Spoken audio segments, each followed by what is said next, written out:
అందుకే కేసీఆర్ ఇయాల బిడ్డ బెయిల్ కోసం 5 సీట్లల్లో బీజేపీలను గెలిపిస్తానని చీకటి ఒప్పందం చేసుకున్నాడు.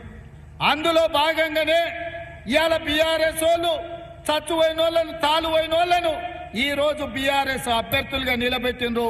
ఇక్కడ ఎవరిని ఎంపీగా నిలబెట్టిరో నేను చెప్పాల్సిన పని లేదు. వాళ్ళ పనితనం ఏందో మీకు తెలుసు. ఇవాళ అభ్యర్థి కూడా తెలియదు. ఆ అభ్యర్థి తలకాయే బీజేపీకి మోడీకి తాకట్టు పెట్టిండన్న సంగతి బీఆర్ఎస్ అభ్యర్థికి ఇంకా తెలియదు. పాపం ఆయన గొర్రెలెక్క అక్కడ ఇక్కడ తిరుగుతా ఉన్నాడు, ఇంకా ఏదో జరుగుద్దని. అందుకే ఏ రోజు ఈ కుట్రపూరితమైన రాజకీయాలను తిప్పు కొట్టాలి, ఈ కుమ్ముక్కు రాజకీయాలను బొందబెట్టాలి. బిడ్డ బెయిల్ కోసం సొంత పార్టీ నమ్ముకొని జెండా మోసిన వాళ్ళని కూడా మోడీకి తాకట్టు పెట్టిండు కేసీఆర్. ఇవాళ అందుకే కేసీఆర్ ను మోడీని ఇద్దరిని ఓడించాల్సిన బాధ్యత మీ మీద ఉంది. మీడియా మిత్రులారా, మొన్న డిసెంబర్లో జరిగిన ఎన్నికల్లో చంద్రశేఖరరావును బండకేసి కొట్టిండు. ఇప్పుడు జరగబోయే పార్లమెంట్ ఎన్నికల్లో మోడీని కూడా ఓడించాల్సిన అవసరం ఉంది. వీళ్ళిద్దరు తోడు దొంగలు. మొన్న జరిగిన ఎన్నికల్లో ఒక దొంగను పొందబెట్టిండ్రు. ఇప్పుడు జరుగుతున్న పార్లమెంటు ఎన్నికల్లో కేంద్ర ప్రభుత్వాన్ని నరేంద్ర మోడీని ఓడించాల్సిన అవసరం ఉన్నది.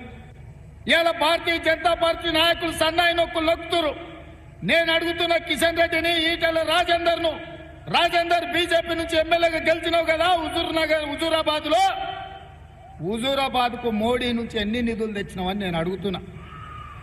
ఒకవేళ నరేంద్ర మోడీ నుంచి వేలాది కోట్ల రూపాయలను ఇచ్చిన మాట ప్రకారం హుజూరాబాద్ లో నిధులు తెచ్చి అభివృద్ధి చేస్తే మొన్న జరిగిన శాసనసభ ఎన్నికల్లో నీ కండగా నిలబడి నిన్ను గుండెల పెట్టి చూసుకొని నిన్ను భుజాల మీద మోచిన హుజూరాబాద్ లో నిన్ను ఎందుకు అక్కడి ప్రజలు ఓడించారని నేను ఈటెల రాజేందర్ను నేను అడగదలుచుకున్నా.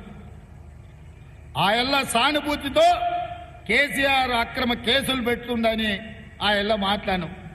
మేము కూడా అయ్యో పాపం ఓ బలైన వర్గాల నుంచి వచ్చిన నాయకుడు బాగుండాలి, అట్లెట్లా చేస్తావు కేసీఆర్ అని మేము అడిగినాం. మరి నువ్వు మోడీ ప్రభుత్వంలో